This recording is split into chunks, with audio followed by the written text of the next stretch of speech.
Thank you, everybody, for attending. I know it's a beautiful June day, and most people would rather be outside. So I'm going to try to make this as painless as possible today.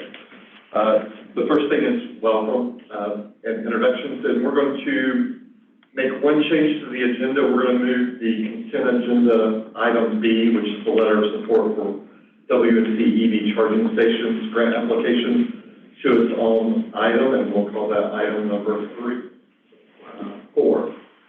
So we can discuss it right after the consent agenda. Okay. We're just going to push everything else down. Yes, exactly. That means none others go through hearings. Mr. Chair, I move that we modify the agenda as presented. Thank you. Have a motion. Do we have a second? I'll second. Second. And Logan, your first roll call. Okay. Asheville Kimroni. Aye. DOT Division 14, Chuck McGrady.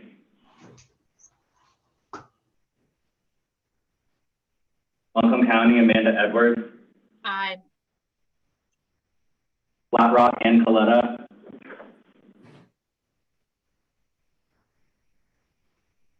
Fletcher, Bob Davy. Aye. Haywood County, Kevin Ensley. Aye. Henderson County, Bill Lastly. Aye. Hendersonville, Jennifer Hensley. Aye. Laurel Park, George Banta. Aye. Madison County, Matt Wexel. Aye. Montreat, Tom Winber.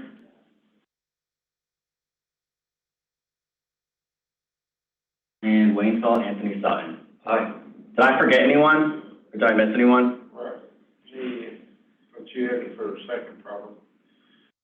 Hills River. Sorry. All right, the ayes have it. Okay, thank you.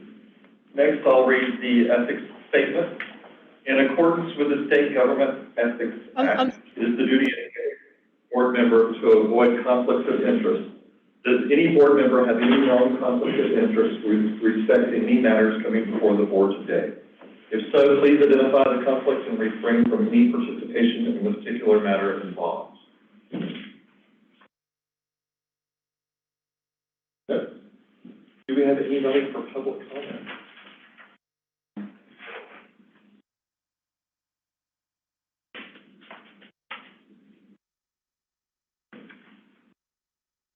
Yeah, guys, message from in. Flat Rock is here. For some reason, I keep dropping out of Zoom. Sorry, Ann. We'll let you back in as many times as it takes. I'll make sure that on roll call, will ask you in chat as well. Okay. All right. Next is the consent agenda. We have to do another. Okay. Motion to approve the minutes from the consent agenda. Perfect, thank you. Second. Okay, Asheville Kimroni. Aye. Buncombe County, Amanda Edwards. Aye. Flat Rock, Ann Coletta. Aye. Fletcher, Bob Davy. Aye. Haywood County, Kevin Ensley. Aye. Henderson County, Bill Lastly. Aye. Hendersonville, Jennifer Hensley. Aye. Laurel Park, George Banta. Aye. Madison County, Matt Wexel. Aye. Mills River, Shannon Gaunt. Aye. Montreat, Tom Winber. Aye. And Waynesville, Anthony Sutton. We have another member. Oh. Are we done? Is this just an attendance thing? That's the consent agenda. Okay. Catherine Cordell, Weaverville. Cool. The ayes have it. Perfect. Next, we'll go to the letter of support for the WNC EV charging stations. It's been brought to our attention that we'd like to have more conversations about letters of support. So I'll turn it over to Tristan. Okay. Yeah, this was something that there's kind of been two comments about. One was generally making letters of support a little more open for discussion, and we'll plan on doing that in the future. But the other is that this came up in the TCC, and the initial request was to change it from consent to business. A lot of the concerns that we heard from a couple of TCC members, well, one TCC member and a member of the Southwestern RPO, really revolved around the quality of the application that was presented as a draft to MPO and RPO staff.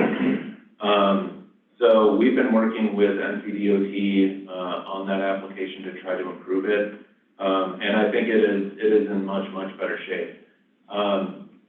But I think to kind of zoom out for a second, the project that's requesting this letter of support is looking to the Charging and Fueling Infrastructure Program. That's a new discretionary program through the bipartisan infrastructure law that makes funding available for things like EV chargers.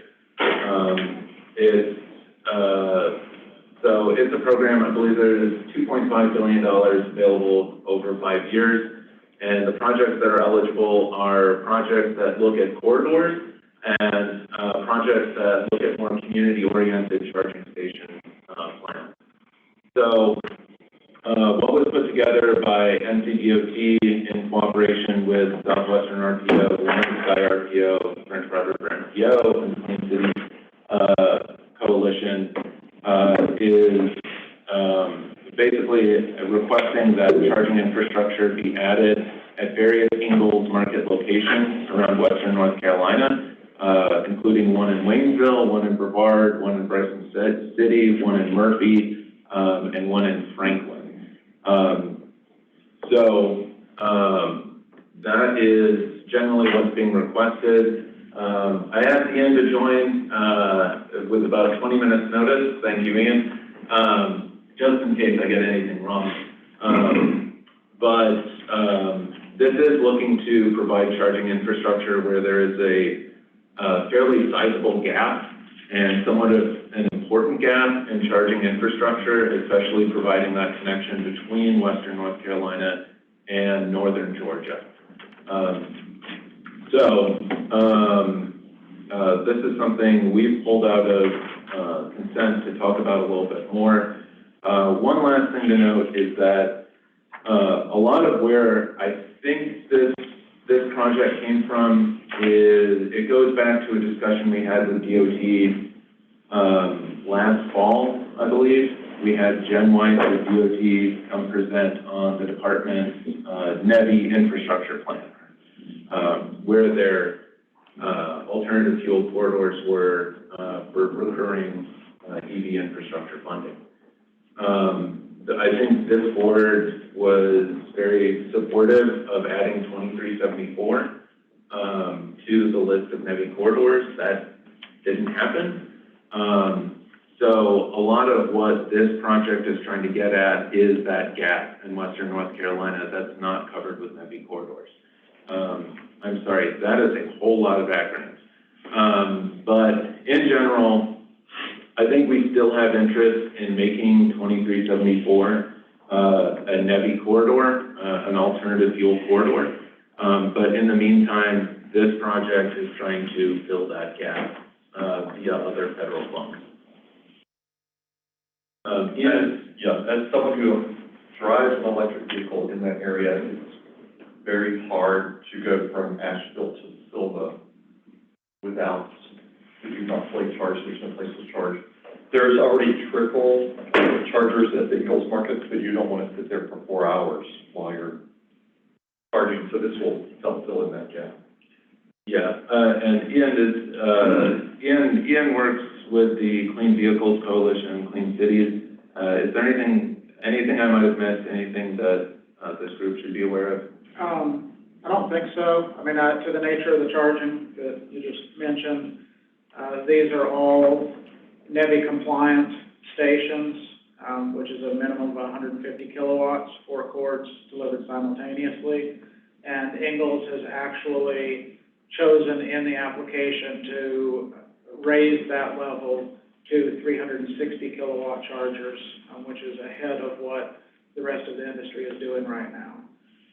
They're choosing to put in a lot faster DC fast chargers, but it is specifically a DC fast project in those locations. That will greatly benefit that corridor. Is there any other discussion about the letter or the project?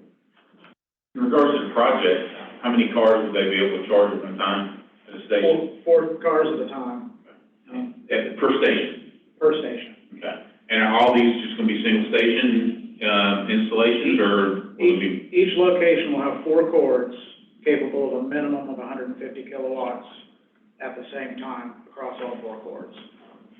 And if they do what they proposed, it'll be 4 cords of 360. The 360 generally charges the car in about 15 to 20 minutes. When you say Ingalls has agreed to do that, are they paying for part of this, or? Yes. Okay. Yes, they're the site host and the match partner for the expenses. And that's the 20% local match? And it's a reimbursement program also.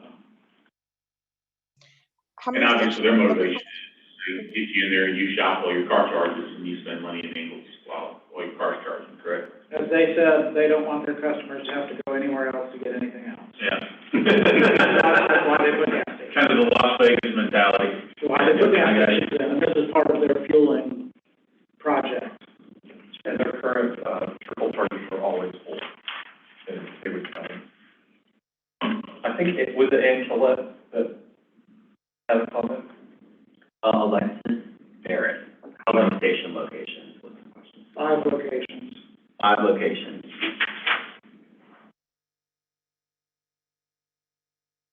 Can you name those locations? Lanesville, Brevard, Franklin, Murphy, and Bryson City. Question. So when speaking with NCDOT, they didn't put you guys as part of their AFC corridors?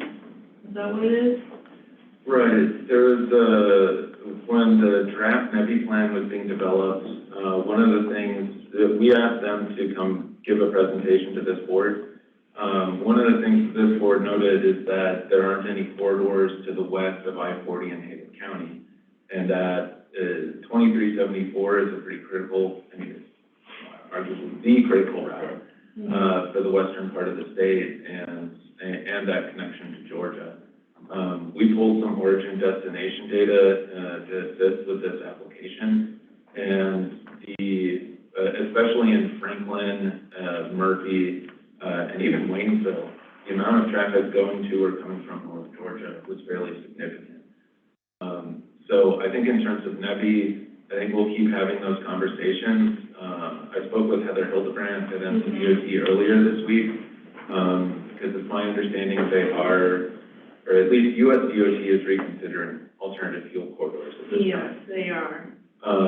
What Heather noted is that now wouldn't be the best time to reconsider alternative fuel corridors since they're still in NEVI Phase 1. She said that as they get into NEVI Phase 2, it would be a better time to consider alternative fuel corridors and any additions. Okay, it's just because, it was recently posted at the end of May that we're now doing another round, so round 7 for the AFC corridors with emphasis on EV. So they have it where nominations for these corridors, the deadline is June 21st. So even if they do that next, the NEVI plan, I believe, is probably going to be due, they have to do an update every year. So it's probably going to due for them in August. So if they wound up putting you guys in their corridors, it won't be until like the next year. So that's why I maybe want to consider, since the nominations are due on the 21st, trying to maybe push to talk to them some more about getting the west side on. Should we formalize that request? Yeah, you should. So we have 2 things. It's a two-headed dragon. I just want you to miss out on the deadline date, that's all.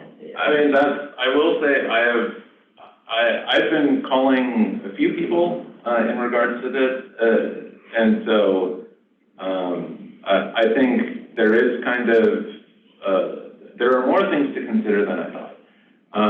And I guess that's part of why I went to Ian's office 20 minutes before this meeting. Ian, can you give a little bit on kind of grounds of, making something like 2374, a NEVI corridor? Sure, I came to present.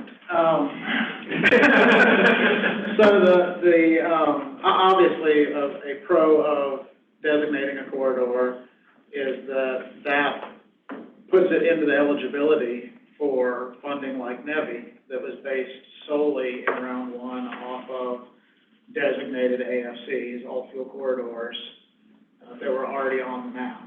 So what we saw in this first round of NEVI is that little of that money will be in RFPs in the western part of the state because we have very few segments here that are eligible for that.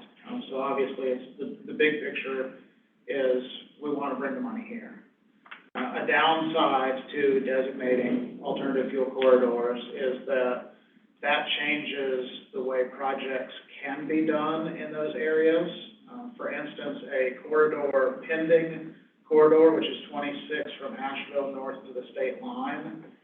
We had a project that was funded this past year to do DC fast charging north of Weaverville, and had a site host, had a location, had budget numbers, got funded with Volkswagen funding, and then the NEVI applicable rules for federal highways came into play, and suddenly a two-port 62.5 kilowatt charger installation needed to become a four-port 150 kilowatt charger installation, and no additional funding was offered to help that. So we took an $100,000-ish project and turned it into an almost $1 million project with nobody willing to put in the difference, expecting the match partner and site host to fund that.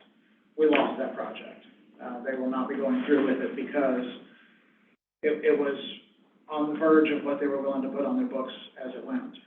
So the slippery slope is, once corridors are designated, they have to be built out to match those standards, which means you no longer can apply for smaller opportunities and build them out the way that maybe the community can afford to, or that local stakeholders in the community can afford to. You're relegated just to larger projects that are mandated from federal highways in a certain way.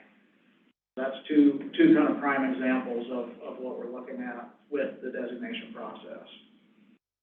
So just doing the math here, the only thing between Weaverville and Tennessee is Mars Hill. So I'm assuming that's the project that for lack of a better term, blew up. It was in Mars Hill, yeah. Okay. And, you know, that would be the one thing too that I would just mention. I know this isn't necessarily time for debate, but I just want to put it out there so everybody can think about it. But when I-40 is shut down because of a rock slide or construction or anything like that, the vast majority of that traffic either goes up I-26 through Mars Hill or 2570 through Marshall and Hot Springs. We've got one, I think, probably medium-duty charging station in Mars Hill that I'm aware of. And we don't have any in Marshall that I'm aware of. So, I mean, that's a pretty big oasis there as far as... And I think that does make a compelling argument for designation. If you look at the North Carolina map, AFCs are heavily designated to the east of Raleigh-Durham, and that's because those are evacuation routes. Mm-hmm. And so it's a necessity to do that.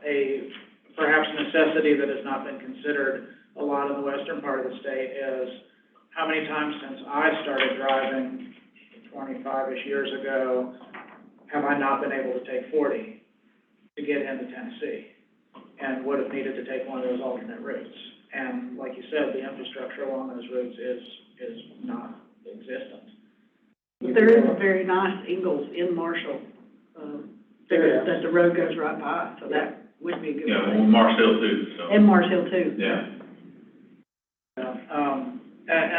You know, the CFI project was kind of a mixed bag of what we felt like needed to be done to support travel in the western part of the state, and what was available and what the match partner was willing or even wanting to do.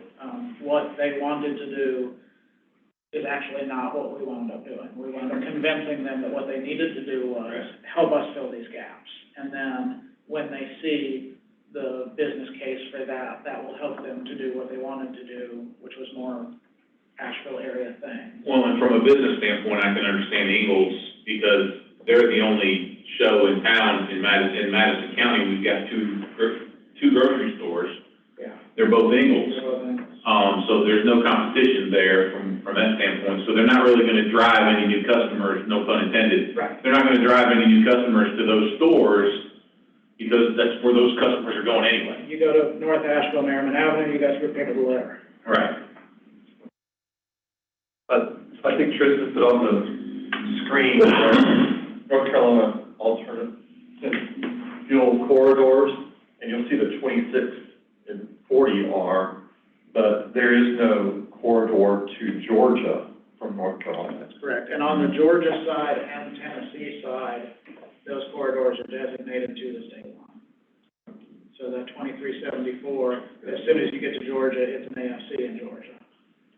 But I'd like to comment that from Waynesville to Georgia and back, it's all mountains, so you really eat up your fuel and you're driving an electric car, your battery. Yeah, absolutely. So Bill lastly asked, did any other locations or companies submit an application for this project? Not that I'm aware of. I think it was coordinated with Ingalls, pretty directly. Yeah, we had 30 days to prep the proposal and get the application moving. In that time, we got NCDOT to agree to roll the process with a consulting firm, and we were looking for partners that would be willing and able to do the process. Ingalls had already expressed interest, so they became a kind of a natural fit in that position. It also made for, I think, a more compelling grant application to have an entity that has the capability to write the checks to make that project happen. We would love to see other entities, other businesses, and individuals be able to become site hosts. But this one is a really short turnaround to build a big project, and we had one stakeholder that was willing to put their signature on a big project. And it started at $5 million. It finished at a large chunk over that. Wow. And I'm guessing return on investment for this. I mean, I have probably no intention of ever owning an electric car until the government forces me to buy one. But what's it cost to charge your car? It varies.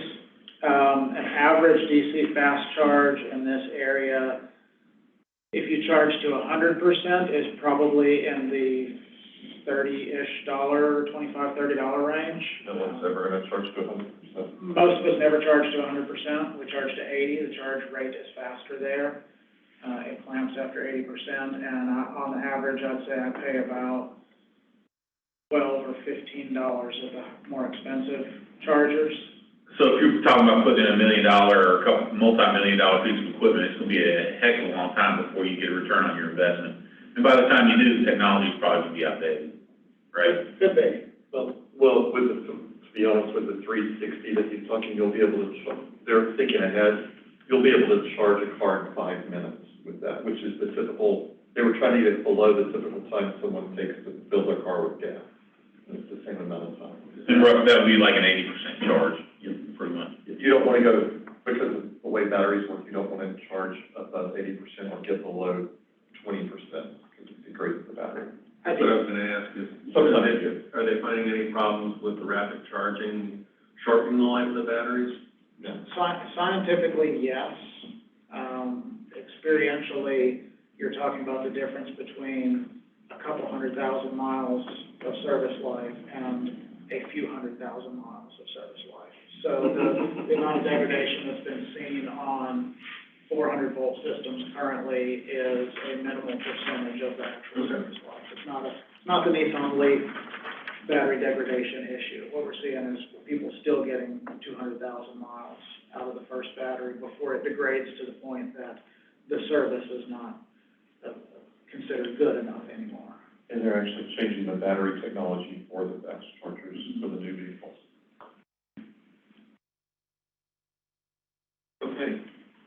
I think we have two separate items we need to.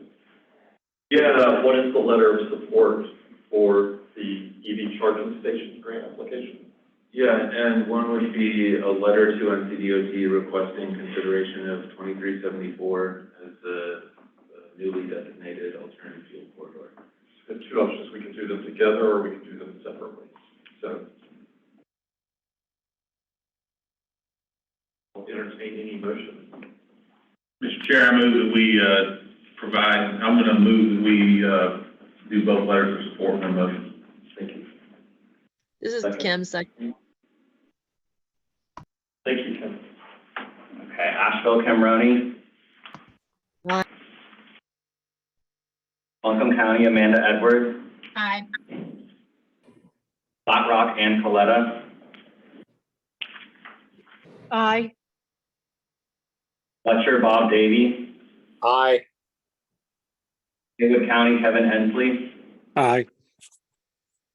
Henderson County, Bill Lapsley. Aye. Henderson County, Rebecca McCall. Aye. Hendersonville, Jennifer Hensley. Aye. Laurel Park, George Banta. Aye. Madison County, Matt Wexel. Aye. Mills River, Shannon Gaunt. Montreat, Tom Widmer. Aye. And Waynesville, Anthony Sutton. Aye, we have. Chuck McGrady, Division 14, and I was actually on the call, but I couldn't get through, so if I could be shown as being here, and voting for minutes, and everything else that occurred. I didn't get my name called the second time, so I guess. Sorry about that. That's fine, these things happen. Virtual We wrote call. Captain Cordell. Let the minutes reflect that he was actually. I can repeat what you said if you want to. And Tristan hasn't, and others haven't. Absolutely. I know your name, but, just thank you. Next, we'll go to the amendment of the 2020 to 2029 Transportation Improvement Program, all set. and with that, I'll hand it off to Logan. Okay, there's only two amendments this month.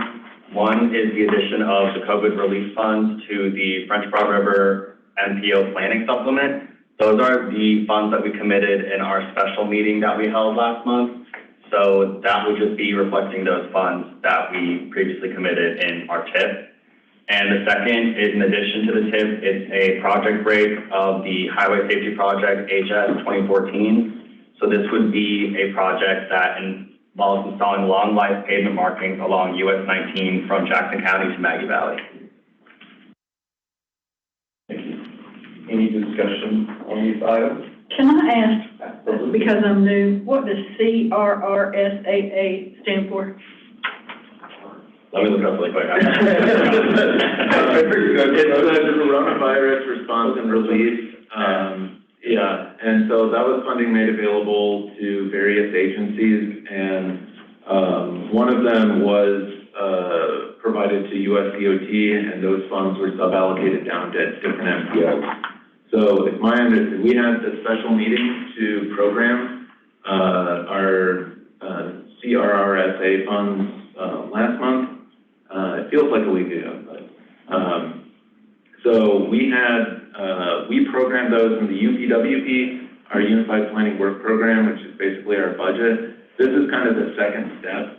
So this says we are using funding for planning, and the other document that we did last month is saying we're using it for planning, and this is how we're going to use it with those various plans that we programmed. Okay.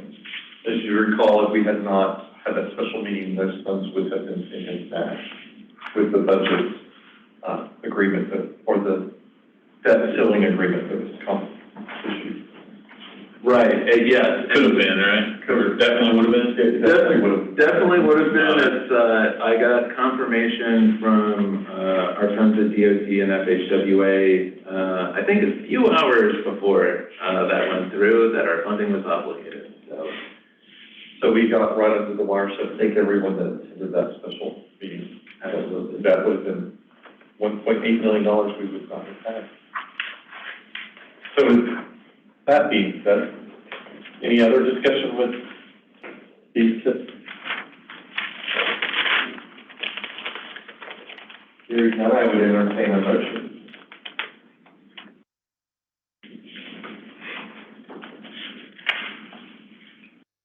So moved. I was trying to let somebody else get on the scorecard, man. If somebody else wanna get on the scorecard, go ahead, but, you know, there you go.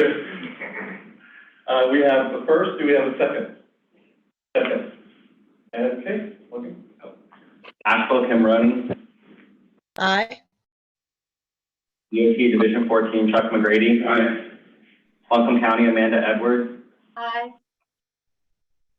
Flat Rock Ann Coletta, Aye. Fletcher Bob Davy, Aye. Hewitt County Kevin Ensley, Aye. Henderson County Bill Lapsley, Aye. Henderson County Rebecca McCall, Aye. Hendersonville Jennifer Hensley, Aye. Laurel Park George Banta, Aye. Madison County Matt Wexel, Aye. Mills River Shannon Gaunt, Aye. Long Street Tom Winmer, Aye. Waynesville Anthony Sutton, and Weaverville Catherine Cordell. Aye. Got it. Fantastic, we finished the business portion of the meeting.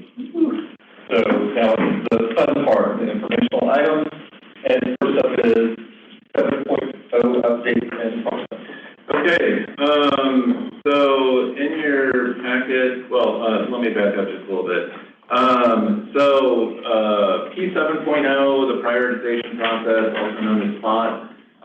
In general, that is the process that helps determine what what projects identified in long-range plans are selected to be funded. This is the process that determines the majority of DOT's capital improvement projects. And so this is honestly one of the more important processes that we go through as an MPO. So, per the usual, I do have a few slides for you all. Bear with me 1 second.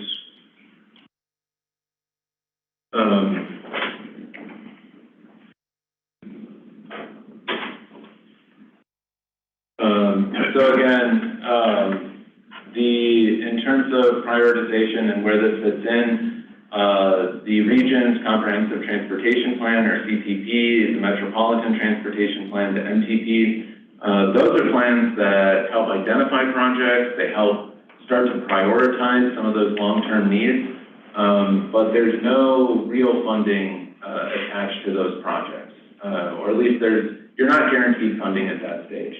The SPOT prioritization process, that is North Carolina's way of having MPOs, RPOs, and NCDOT divisions submit different priority projects for consideration.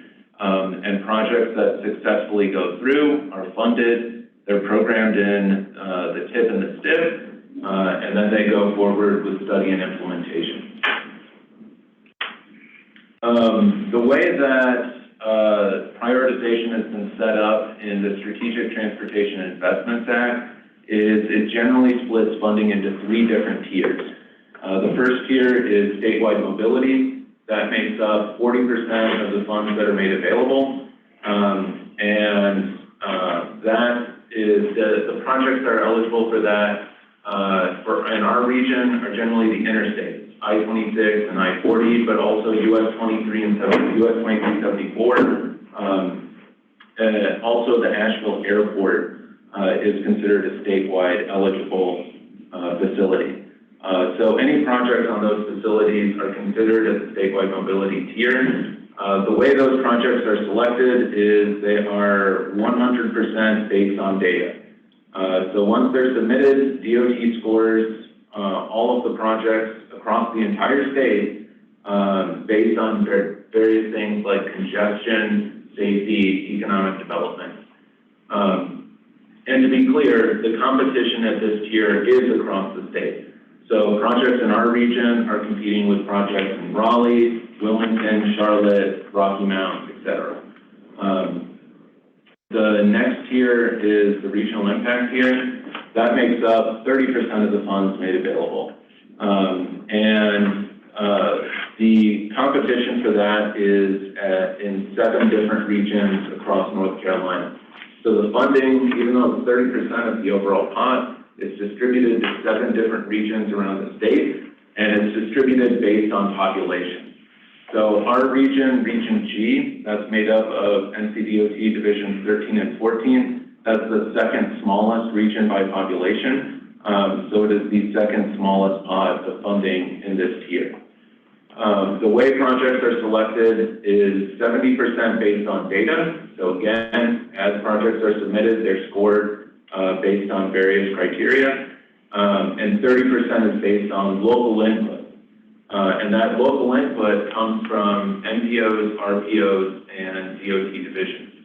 So with regional impact and division needs, the first step is submitting projects, but in roughly a year, we would be requested, or we would be asked to provide local input points on what projects we see as priorities as an MPO. DOT divisions will be doing the same. And the final tier, or sorry, one last thing with regional impact, the eligible facilities are US and NC routes, which makes up a whole lot of our routes. But also you see that arrow going from statewide mobility to regional impact.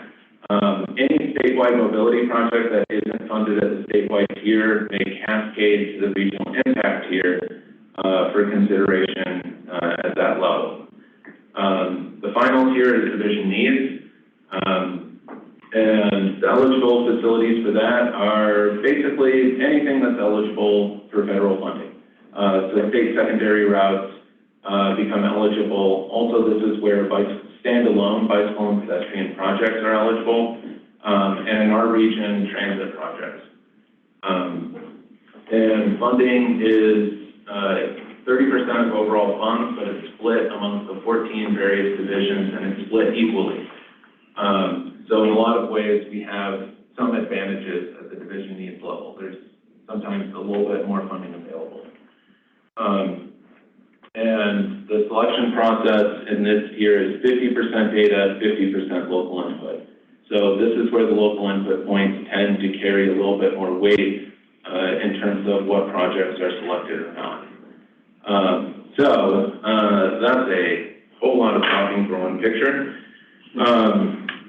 In terms of the general process and what we need to do as an MPO, Logan, would you mind minimizing the chat bot or the video box? So in terms of what we do at the MPO and what will be coming before the board, the first big step is determining what projects are submitted. What are the projects that are identified in regional or local plans that we want to submit into this project process for consideration to hopefully get funded? The next step is DOT goes through quantitative scoring, they program statewide mobility projects, and then we get into the local input point discussion for regional impact and division needs. After that, the draft TIP and STIP are released, and then we'd be considering those documents for adoption.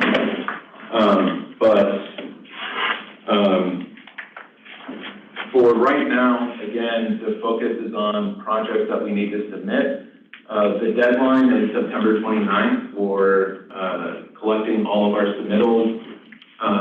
So our general process, for those who haven't gone through it before, is we have county by county meetings. So we'll be sitting down with representatives from Buncombe County, Haywood County, Henderson County we'll be doing next week. Madison County we actually already took care of. All of those various meetings feed into one submittal list. And from there, we bring that to the board in August as a draft submittal list. After that, we have a public comment period for anyone to voice concerns about projects being submitted or voice support. And then the final submittal list will be hopefully approved by the board in September. So that's really what we're looking at over the next couple of months. But in your packet, we do have a full schedule available. That's based on the the prioritization work group with NCDOT, and was recently adopted by the Board of Transportation. And the Board of Transportation also adopted some of the recommended changes from the prioritization work group. Those include a few things to note. One of them is that micro-transit projects will now be eligible, as well as rail modernization. And finally, one of the things that took up I would say, the most discussion at the work group is determining the split between highway and non-highway funding. So previously, the split was 90%, a minimum of 90% of the funding was required to go to highways, and 4% would go to non-highway. To point out, non-highway isn't just bike ped, it's transit, rail, aviation, and even ferry. We haven't done great with ferry funding, but the prioritization work group recommended making a change for this round. 90%, still a minimum 90% of highway, but instead of the 4% minimum for non-highway, it would become 6%. And the remaining funding would be essentially a giant competition between who's left, highway and non-highway. So that was a recommendation that was approved by the Board of Transportation last week. But for today, this is just informational. This is basically saying there's going to be a whole bunch of work headed your guys' way over the next 2 years. But at this point, are there any questions, comments on our plans to move this forward? Explain microtransit. Sure. So microtransit is Small cars. It's really They're putting some money back. It's not quite the clown cars, although that does sound like fun. Microtransit is kind of this new innovative approach to transit. I think the way it's been built is kind of Uber for public transportation. It utilizes a lot of those technologies for helping with demand response transit. So that's something there's been a pilot program in Wilson that's been fairly successful. I think there's been a lot of fanfare about that, but I think it's something that's being considered by more and more systems, especially in the demand response world. Thank you. Any other questions, comments? That's we're going to have a lot to do in the next couple of years. Okay. And Brian, for the NCDOT Vulnerable Road Users. Yeah, so we have Brian Murphy with us today. Brian is head of NCDOT's safety unit, and we invited Brian. They've been working on the Vulnerable Road User Safety Assessment. That's a new federal requirement from the Bipartisan Infrastructure Law. Brian and his staff and the consultant working on this had a meeting with myself and Vicki Eastland with the Land of Sky RPO. We went well over time, I think, in terms of the discussion. A lot of really, really interesting stuff that they're working through. And so I asked Brian to provide some of that information today, as well as what they're working on in terms of strategies for their assessment. Brian, please take it away. All right, thanks, Tristan. And can you confirm you can see my screen? Yeah, we can. All right, great. Yeah, I do appreciate the opportunity to speak with you a little bit this afternoon about a vulnerable user assessment project that we've been working on. As Tristan said, my name is Brian Murphy. I do work with DOT in the traffic safety unit. So first, just want to kind of explain, what is the vulnerable road user assessment and kind of what work have we done on this so far, which mainly consists of data analysis and then MPO, RPO consultations, which is what Tristan mentioned there earlier. And then we'll kind of go over kind of what's left to do and what's to come on this topic. So first and foremost, what is vulnerable road user safety assessment? This is a federal highway requirement for all states as part of the Infrastructure Investment and Jobs Act, the IIJ latest transportation funding bill. There are some very specific definitions of what a vulnerable road user is in that language, but it's essentially anybody that's walking, biking, or rolling on our roadway. So majority of those types of crashes would be bicycle and pedestrian. The requirements on the states are to conduct a quantitative data analysis of vulnerable road user fatal and serious injury crashes for the purposes of developing profiles of those types of crashes, where they typically occur at, what types of conditions, and there's also some look at the demographics that surround those crashes as well. And every state has to complete this by November 15th of this year. So I'd say we're probably about halfway through that process in our state. And this is something that we'll have to update every 5 years. It'll be part of our strategic highway safety plan, which I know maybe some of you in the room are involved in as well. So North Carolina's approach to this vulnerable road user safety assessment, we kind of broke it down into 4 major tasks or 4 major parts.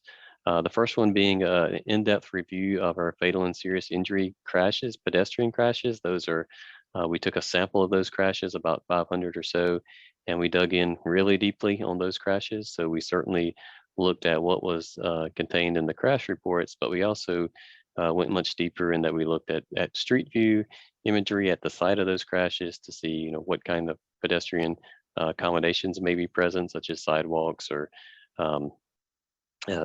things such as pedestrian signals or marked crosswalks, a wide variety of things that we could see there from that detailed look. The second aspect of that is also kind of in the area of data analysis, but it was a little bit broader. So we looked at all pedestrian and bicycle crashes for the last 10 years. And there, it was a little bit higher level analysis, but it was still pretty detailed in that we looked at, how crashes related to various roadway characteristics, such as cross sections. So we know that pedestrian crashes, for example, are more likely to occur on those high-speed arterial type locations. And so we also looked at things, some of the socioeconomic and demographic factors, some of the census type data we were able to blend in there as well. Also look at maybe some of the more contextual things around the pedestrian and bicycle crashes, such as transit presence, or was that corridor that the crash occurred on part of a transit corridor, and then some of the more temporal type characteristics as well. So those were the 2 big tasks related to data analysis. The third task was around consultation.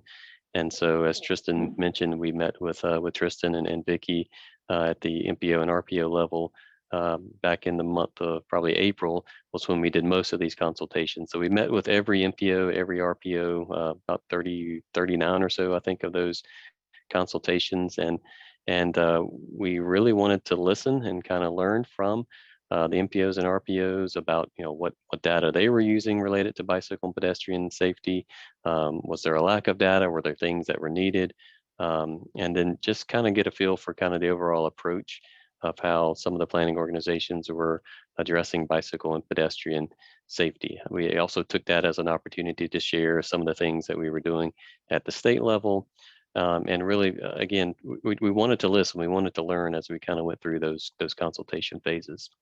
And then the last phase that we're embarked in now is more kind of the strategies. So taking what we learned from the data analysis, the in-depth data analysis, and also the consultation phase, and then develop strategies that would help us improve pedestrian and bicycle safety or vulnerable road user safety at the state level.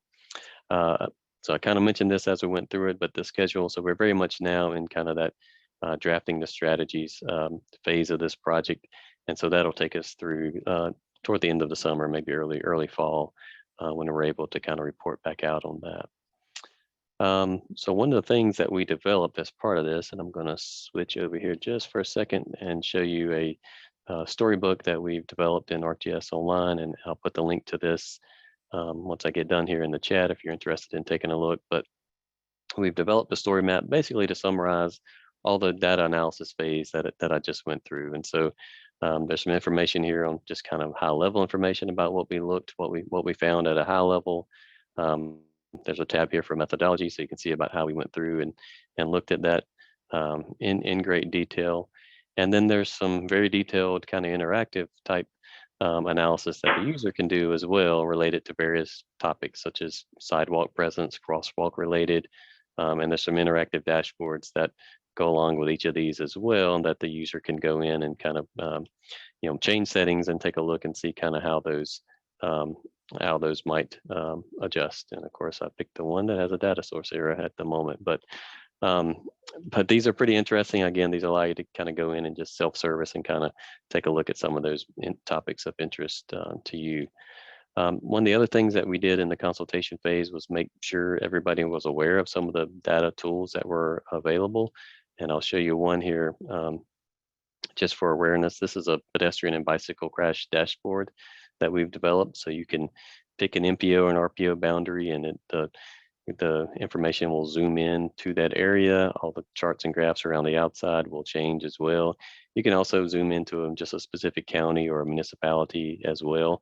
But it's a good way to get a kind of a quick sense for kind of how pedestrian crashes are trending over time in your area. You can adjust the years if you want, just to see kind of what's going on in a specific time frame. And all of these are interactive as well. So if you just wanted to see fatal crashes, for example, you could select those out and just see information related to fatal crashes there. So there's a lot of tools that are available. And so we tried to make sure that everyone was aware of those as we went through this process as well.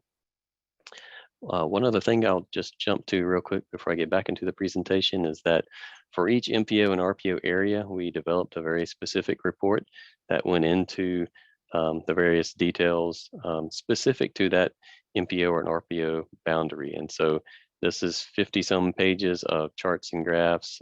This is for definitely the data nerds in the room that really kind of dig into this data. It would be hard to read through kind of slide by slide, but hopefully it's a good resource, that as questions come up or as you're investigating these types of events, to look and see, how does this particular factor play into pedestrian or bicycle safety in my region. So again, for your MPO area, we've sent this to Tristan, and I'm sure he'll be happy to share that with you if that's something you're interested with. So I'm gonna kind of skip through a little bit because I did a lot of those kind of on the fly. So I will mention, just from the consultation phase, we talked a lot about some of the things we're doing at the state level. I will kind of go through just very quickly kind of what we're doing with our pedestrian safety improvement program, because there have been some changes there pretty recently. The other thing at the consultation phase we talked about was the MPO and RPO role in pedestrian and bicycle safety. And again, that was more from a learning perspective, just to learn kind of what the POs were doing in this area. But just for awareness, I'll kind of quickly go over what we're doing related to pedestrian and bicycle safety at the state level. Our strategic highway safety plan, which is kind of that visionary document at the state level that just kind of lays out what is the vision for attacking traffic safety issues at the state level. In that plan, there were 11 emphasis areas that were identified. 3 of those correlate very nicely to the mission of our unit and the traffic safety unit here with DOT. And those are intersections, lane departure, and pedestrians, bicycles, and personal mobility, or in this setting, vulnerable road users. And so a lot of our programs are very much aligned with those specific infrastructure areas. For our pedestrian safety improvement program, this is an area where we've made some pretty recent changes, but this program is really kind of our comprehensive data-driven framework for identifying sites to investigate further, to analyze further for pedestrian safety improvements. And it uses a lot of different data, a lot of data that's not traditionally maybe looked at in the safety world, and that we're looking at a lot of that demographic type information as well. But there's some proactive components to it, and there's some reactive components as well. So reactive would be based on where crashes have already occurred. Proactive would be identifying risk factors that are important to pedestrian safety and maybe treating those locations regardless of whether a crash has occurred or not. There's also some more coordination with TIP projects, in that we're looking at, we're trying to review more of those from a pedestrian crossing perspective, since that's where the majority of the fatal and serious injury crashes are occurring. So how might this look at a city or an area look? If we're studying a city or an area, it's likely to have some systemic components. So what are some countermeasures maybe we could implement in more of a broad way? It's identifying those risk factors that are important to pedestrian safety and where are those at within the city or the area that we're looking at.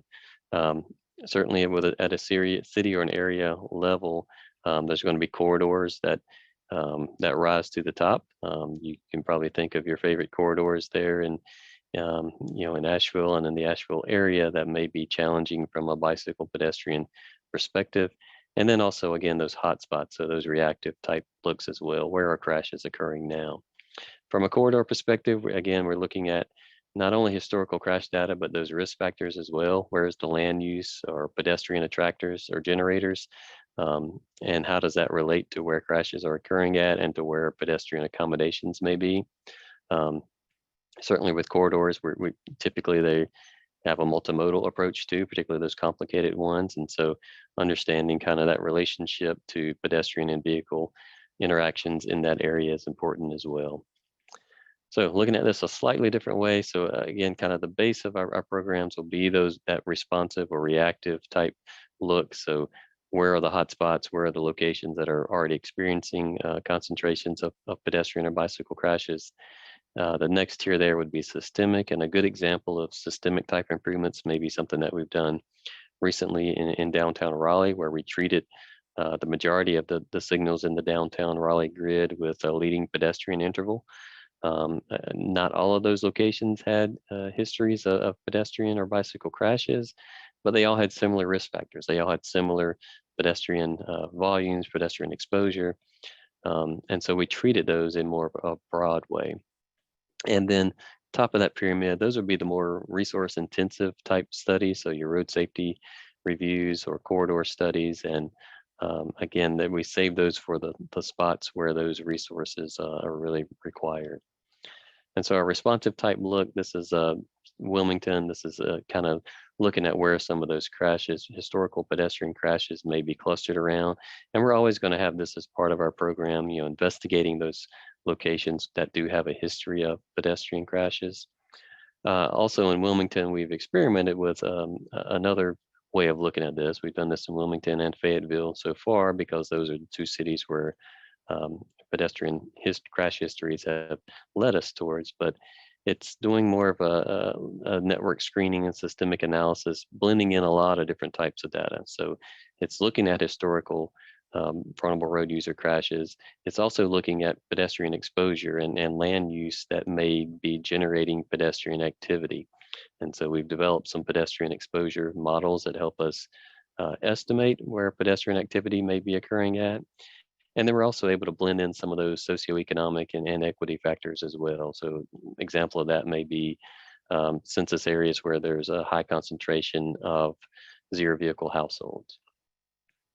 And then those corridor studies, again, those are kind of boots on the ground type studies where we bring in a team typically to look at a corridor specifically from that perspective of pedestrian and bicycle safety. And so understanding all the plans that relate to that corridor are very important in that type of an exercise. Looking at historical crash data, looking at those pedestrian generators along the corridor. Oftentimes we'll do pedestrian or bicycle counts as well, just to get an understanding of where activity is now. But those are certainly more resource intensive, and we save those for those complicated corridors.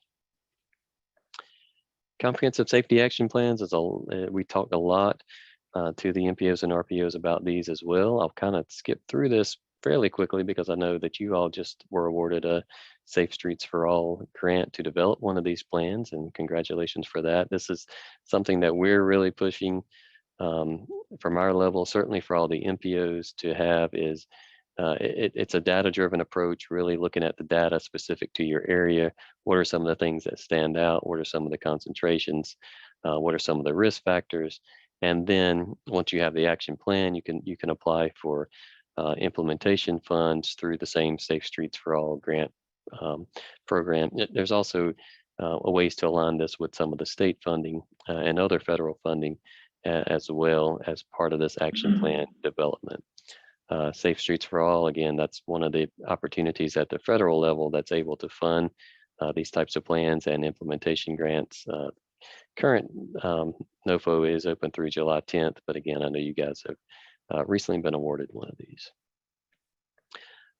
So as part of that consultation phase, again, we had an open conversation with the planning organizations about, strategies, data, and tool that they were using for pedestrian and bicycle safety.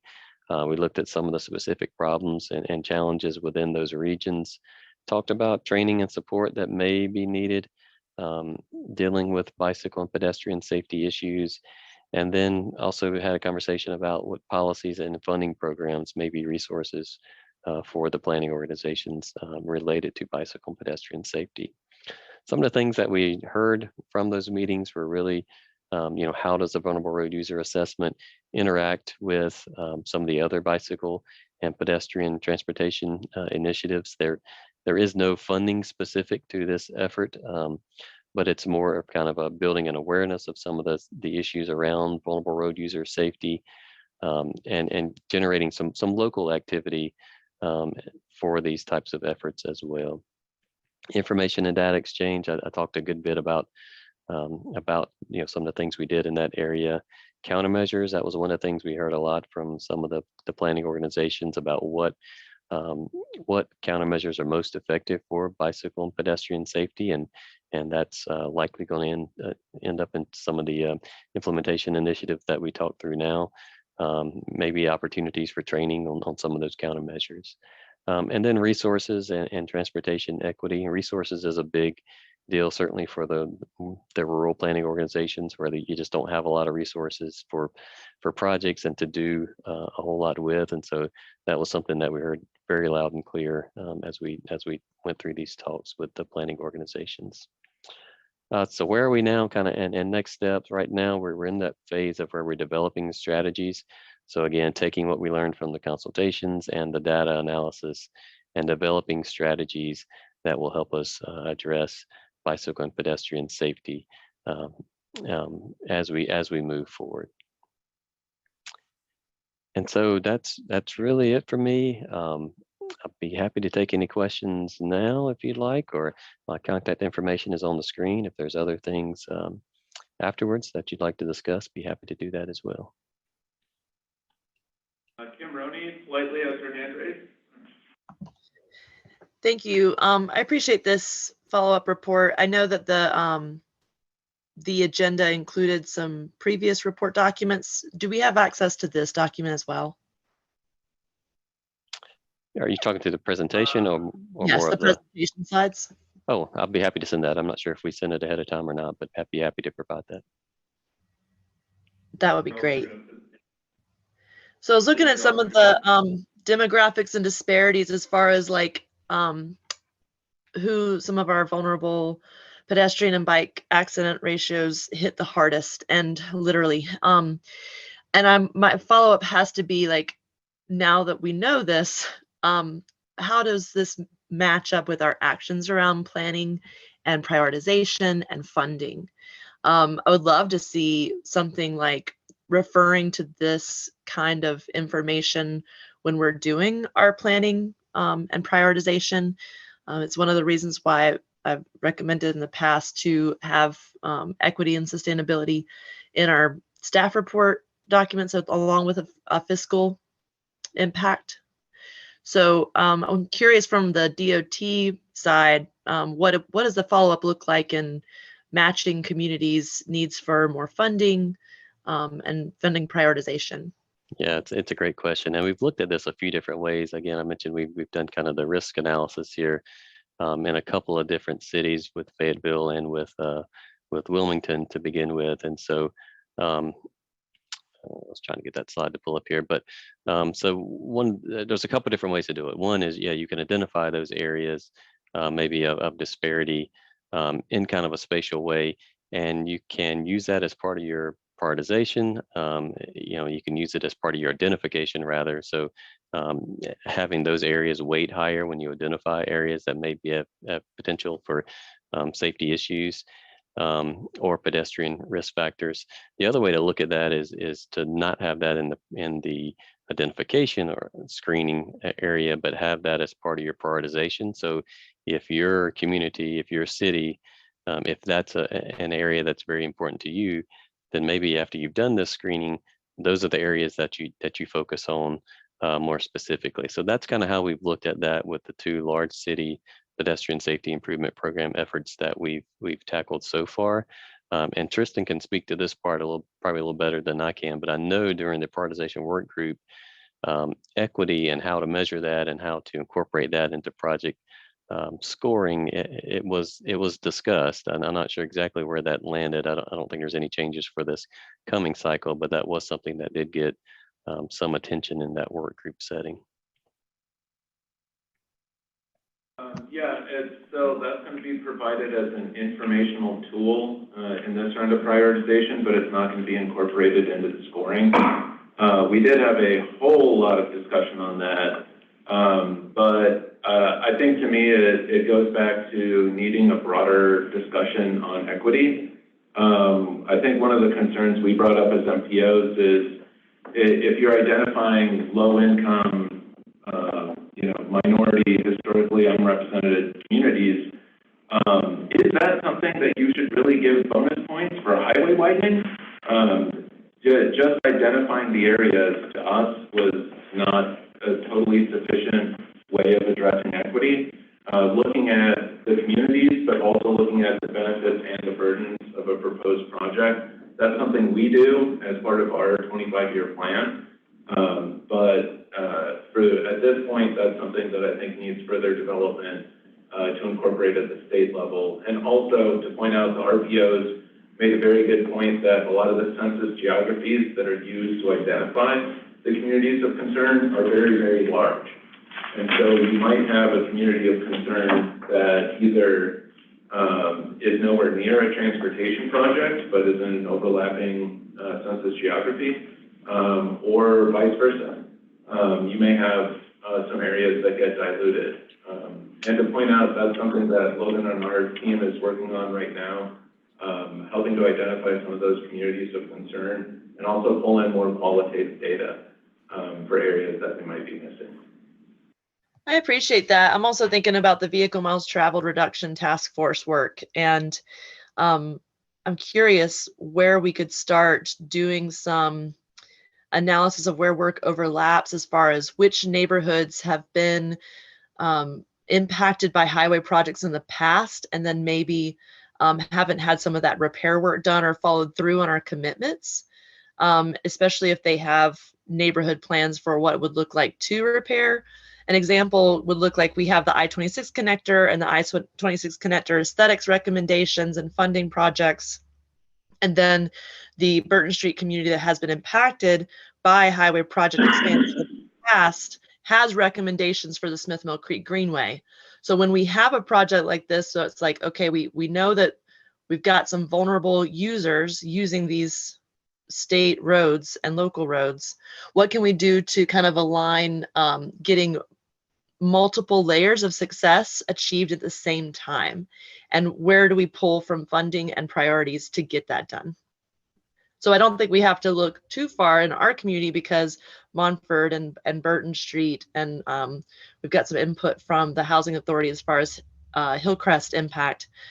We do have some of that local data analysis and instructions for what the community expects. So if we could align that up with our safety values, we might get different outcomes, which I think we would all hopefully love to see. Absolutely.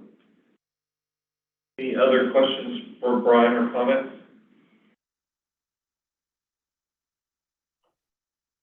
I think just one thing to note that Brian quickly touched on is that something I absolutely love that the safety unit's doing is doing more of a risk-based analysis. I think, a lot of you have pointed out areas that obviously have safety concerns, and why isn't anything being done? And the question we always tend to get is, does someone have to die before something happens? Generally, when you're doing your analyses based on crash patterns, yes, you do, sadly.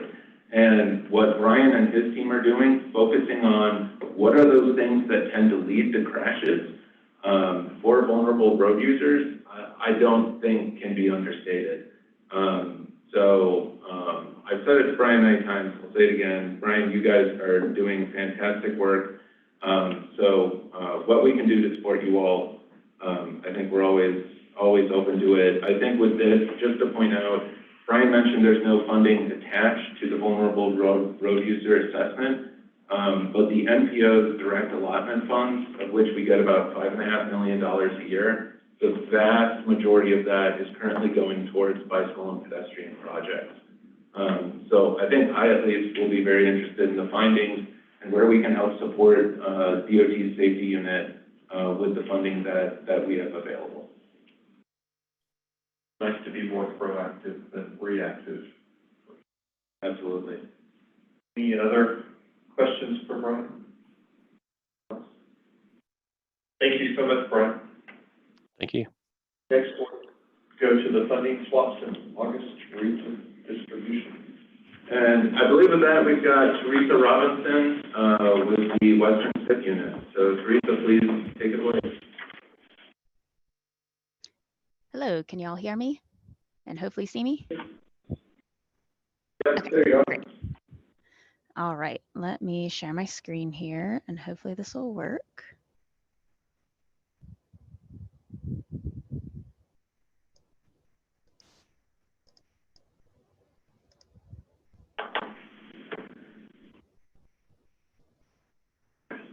Okay, we can see your screen now. Okay, great.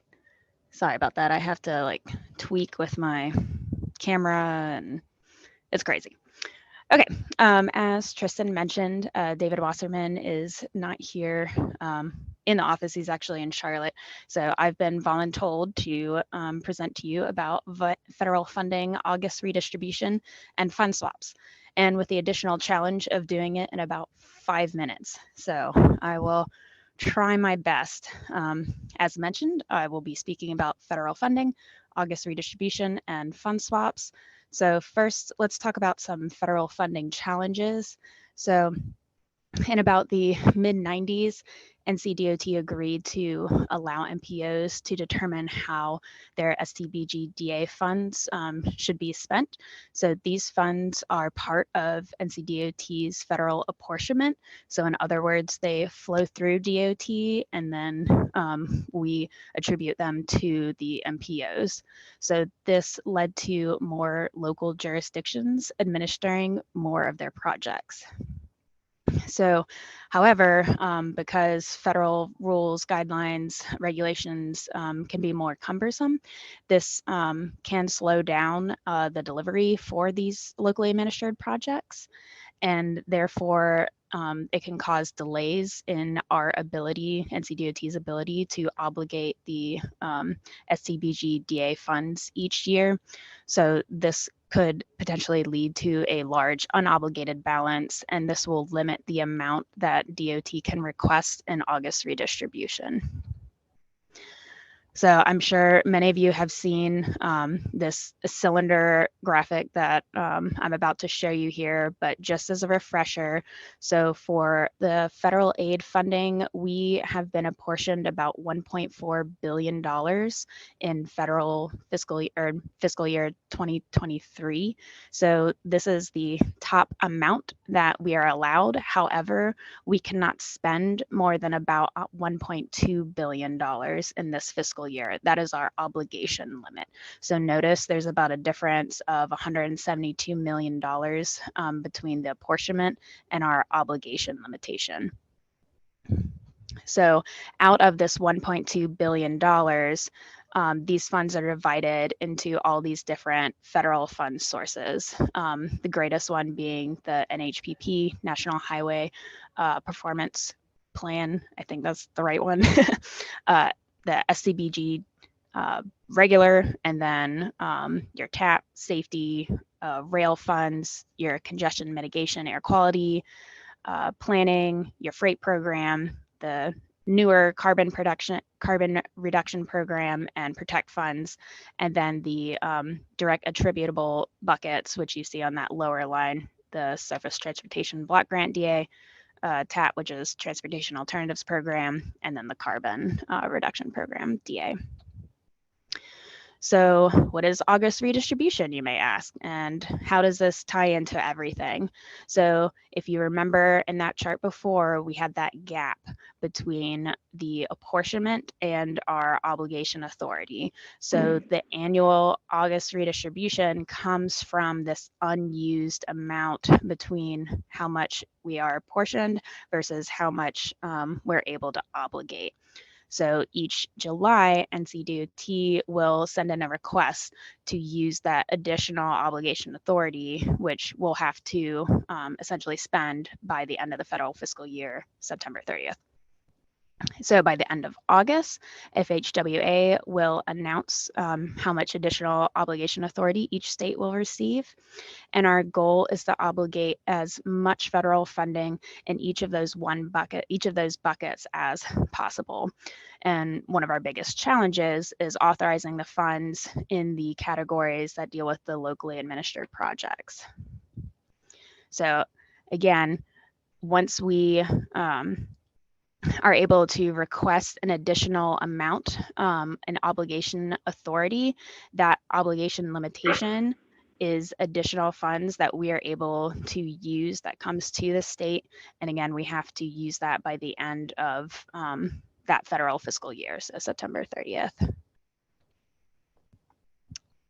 Okay, so in the past, NCDOT has been very successful in being allotted additional obligation authority. So as you can see, in the past 5 years, we've had over $100 million in new money coming back to the state. And last year, we had $277 million. And the reason why we had such a large jump between 2021 and 2022 is a couple reasons. We had high unobligated balances in fiscal year 22 because of the new IIJA programs, and because we have been able to fund swap more than $150 million, specifically from the SDBG DA, which is MPO money, with all of our planning partners across the state. So we are very much grateful for French Broad River MPO and all of our other PO partners who work with us to make these fund swaps happen. And because of the success of August redistribution, we're able to allow each MPO to program 100% of their apportionment, whereas before we've only allowed just 90%. So again, if you recall the cylinders, your apportionment is the absolute maximum, but our obligation authority is the amount below that we are actually only allowed to spend. Okay, so preparing for this year's August redistribution. So we're expecting to have a pretty large request for additional obligation authority this year. So again, our goal is to obligate as much as possible in each funding category, and every dollar that we can obligate by this July, there's a pretty high likelihood that we'll be able to receive back every dollar we ask for in new funding. And how we do this with specifically DA funds is by performing fund swaps, which leads into what is a fund swap and how does that work? So fund swap started in 2018 to assist with August redistribution. So we can obligate these large SDBG DA balances. So essentially the STIP unit will coordinate with each MPO to do a 1-for-1 swap of SDBG any area, which are STI federal funds, for their SDBG DA funds. So it's revenue neutral. The SDBG any area funds are used to fund specific projects within the MPO, or it can be added to the MPO's balance of future funds, or it could be split, you know, a fraction between both. And so with the fund swap, the local matches, your schedules, all the requirements remain the same. You're just trading different flavors of federal funds. And once the MPO agrees, NCDOT will send a formal memo that says, you know, these are the projects that we're going to swap, and this is what we agreed to. So recently in 2022, DOT allowed to swap instead of providing the MPOs with STBG any area funds. Again, another flavor of federal funding. We allowed swaps to for SDBGDA to exchange for state trust funds.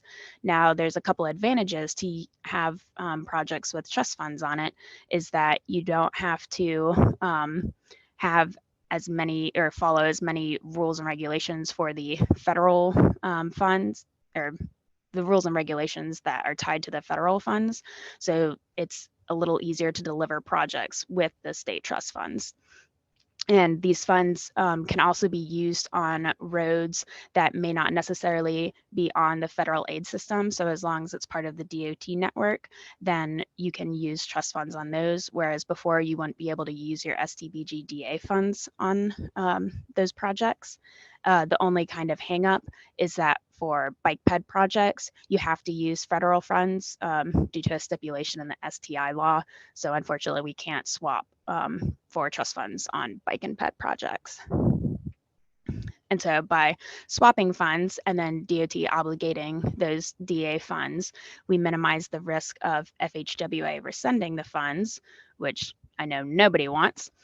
And with that, I believe PowerPoint has me at 9 minutes, 30 seconds. So I'm sorry I couldn't stick to the 5-minute presentation, but I will pause here if there's any questions. I know that was a lot of information.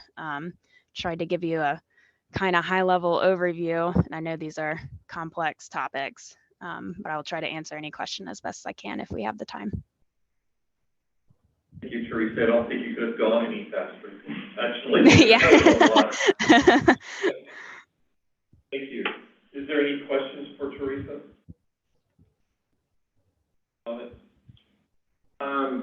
I'll just say that I am well aware that Teresa, you did a fantastic job, but the acronyms were aplenty there.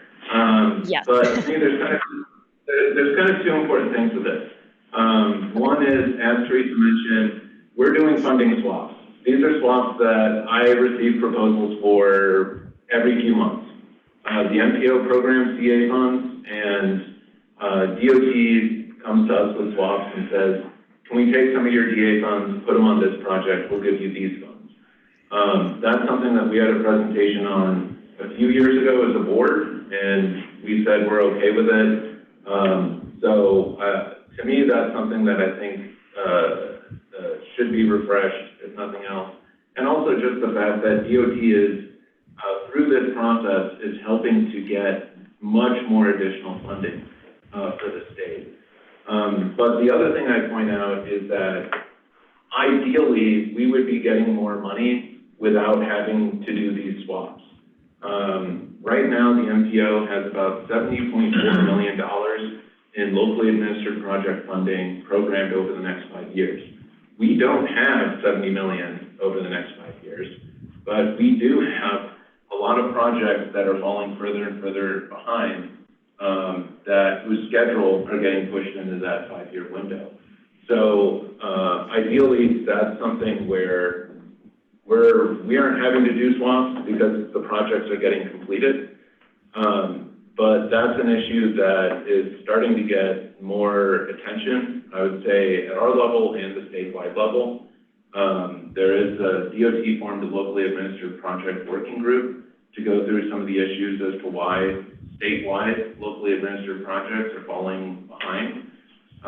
It's my understanding it's not just an us issue, it's a statewide issue.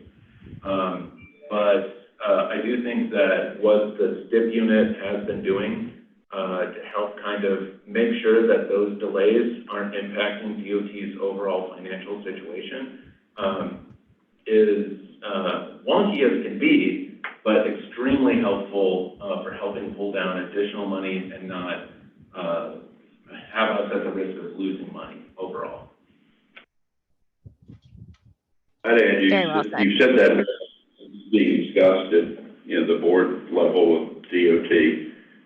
We want to get the money out, and we want to pull down whatever monies that are available.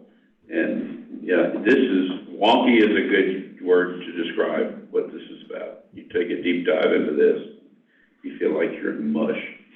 But, That's how my brain feels a lot of times. Directionally, I think it's the real thing to do. I mean, it's getting us more money in to work on projects that are ready to be done. The long-term issue, though, is we've got to get a lot of these local projects moving and not have them continue to just move backward on long lists of projects. Yeah, and so we convened a group of the local governments that are working through locally administered projects. We had the first meeting of that group yesterday, just to kind of talk through what are the barriers that people are seeing, what are the issues in terms of getting these projects done. Because I think with most of these projects, it's not that, you know, people love getting grant award letters and that's about it. The processes involved with administering these funds are immense. And so to me, there aren't a lot of simple answers as to how that gets improved, but I do hope convening some of our local government staff, convening DOT staff, and continuing to work with the work group in Raleigh, I'm hoping will improve things. Because this is the issue with locally administered projects. I think, at least from my viewpoint, we're starting to see that play into other considerations. We brought up the 90% highway and 6% non-highway shift. A big part of that discussion was a concern about adding additional non-highway funding when Because you're not getting your money out. when the money's not getting delivered. I think it behooves everybody to try to find ways to get the delivery of these projects done more efficiently. And again, in the work groups, I've heard people say local governments need more training. Sure, I don't think it's that simple. From our local governments, we're hearing about review times that take a long time. We're hearing about kind of, the complexity of systems that have been developed that if you haven't been dealing with them for years, it's going to take you a while to understand. So I think this is something we'll be putting more of an emphasis on because, again, you guys probably hear me say it every couple of months. $70.4 million over the next 5 years. That's exciting. There's a lot of great projects that we've selected as an MPO that are going to be game changers for a lot of our communities.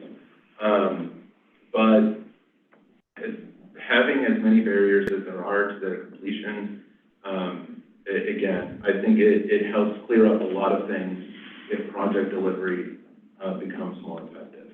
And with that, I do want to say that DOT's role, I do want to give a shout out to Division 13. Division 14, not to dismay, Division 14 has been managing these local projects for some of our communities for years. It's been fantastic. Division 13 recently agreed to help manage the Montreat Texas Road Pedestrian Bridge. So thank you to Division 13 and Hannah specifically for helping to work through that. But I think we're going to have more work to do than just put more work on DOT. You guys have a few projects other than that to get there. This might be a question for Chuck.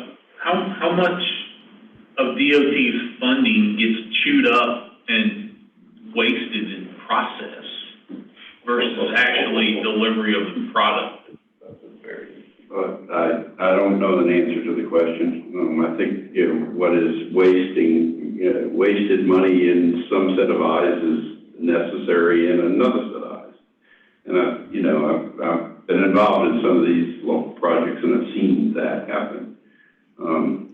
I would say that what Tristan just said, I'm just glad you're being proactive on this. I think this is a huge issue, and I'll take offline. maybe I need a tutorial to find out what is coming out of this group, but I certainly have very recently had a lot of interaction on some projects that took a lot of muscle to move forward. And it wasn't any bad faith on anybody's part, but you just get, you get stuck. And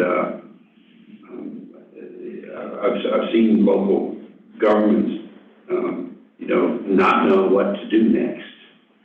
And that is part of the problem, but it's not the answer. I mean, you just can't, there's not enough of these going on in every municipality or county for them to develop the expertise with their limited staff to move projects forward. We've got to figure out a way to do that. Part of it, I think, is what you pointed out, Tristan, that is the division's willingness to pick up, jump in to picking up some of this. But then you've got to recognize they got other things to do. They don't have a lot of extra staff. They're already at capacity. Yeah, sometimes more than that, depending on what happens, some project or other. So I'm sorry, I couldn't answer your question. Well, I wasn't expecting necessarily for you to be able to put a dollar figure on it. I just was kind of curious though that it just, as things grind on and, studies aren't free and, it seems like I understand you got to spend money to make money, and sometimes you got to spend money to save money, I guess, in government standards. But it just kind of is concerning that you got all this money dedicated to a project, but how much sooner could it have gotten? And you nailed it. I agree. Yeah. And I'm experienced. And I'm not criticizing. No, you're not criticizing. I don't mean it that way. But we've got to figure out how to move things along, because this can't continue forever. And, there'll be some financial crisis or something out there, and the end result will be the loss of the money to somewhere else, because it's been sitting for a good long time and not been used. Yeah, obviously you haven't used it, you don't need it. Well, that's how the legislature looks at any department. If you have open slots that are funded and you haven't used them for a year or two, it's funny how that money moves away. Not surprising though. And I'm just glad we're being proactive. That's what's probably needed. Yeah, I think so. And I think not to dive into too many specifics, but one thing we have discussed is my understanding is DOT's standard process is 10% oversight fee, because essentially DOT has some liability and responsibility with the use of these federal funds. So if they aren't managing, it's 10%. If they do manage, 15%, I believe. I think that makes sense as a general rule, but when we're looking at projects, that are getting up to $10 million, that has got to be some sweet oversight.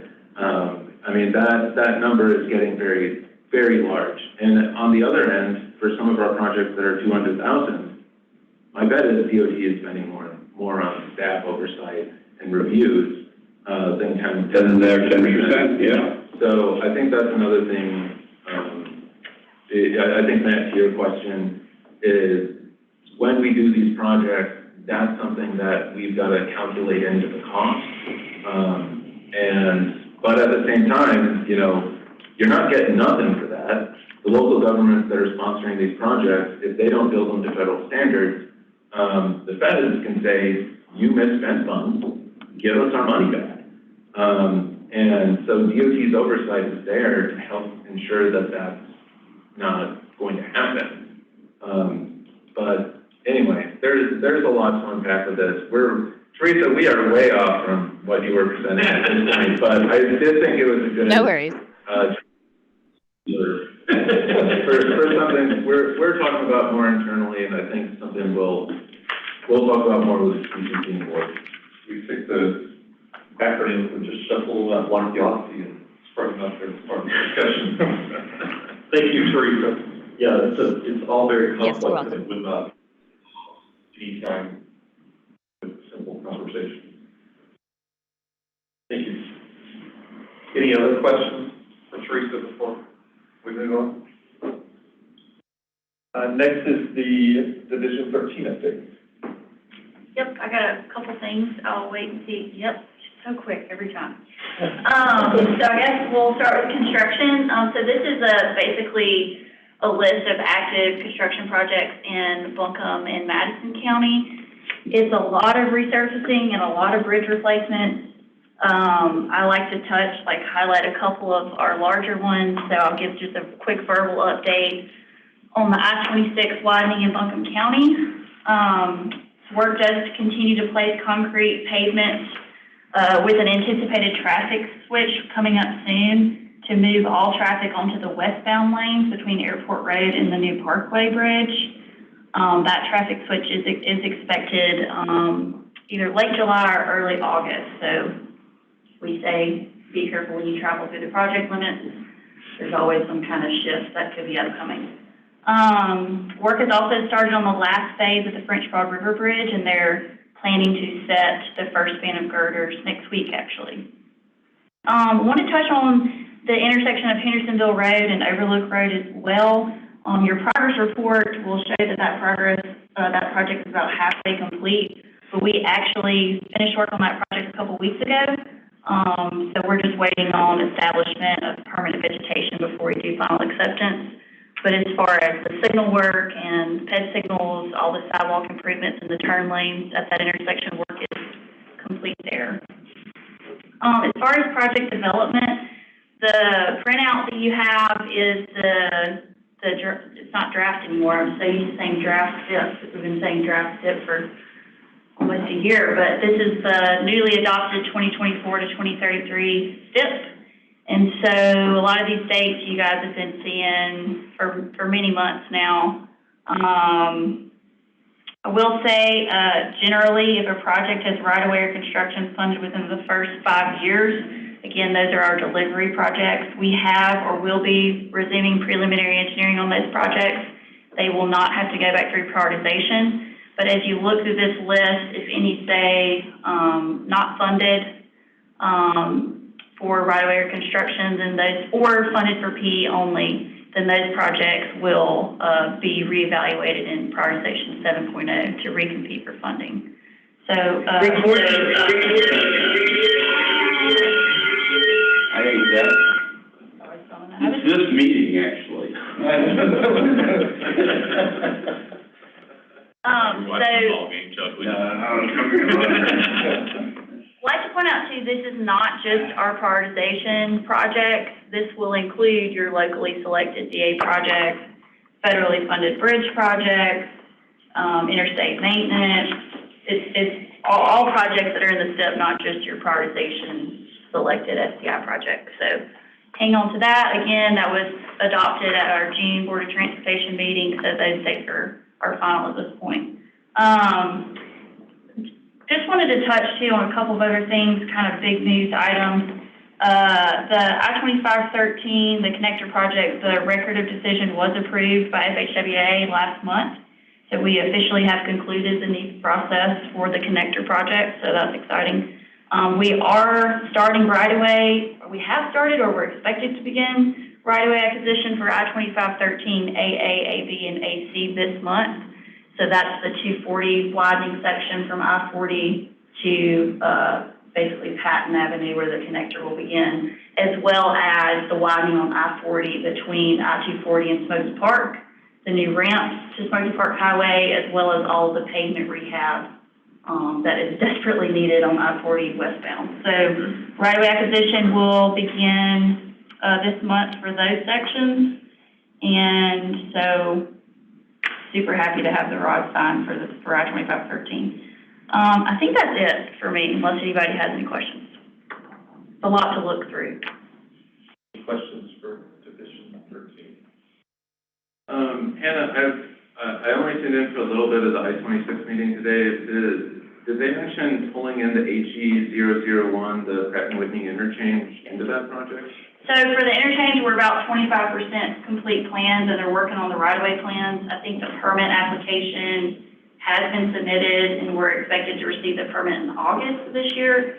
So basically, portions of the work that overlap with I-4700, the widening of I-26 that's currently underway, will begin this fall, and our current contractor for I-4700 will be constructing those.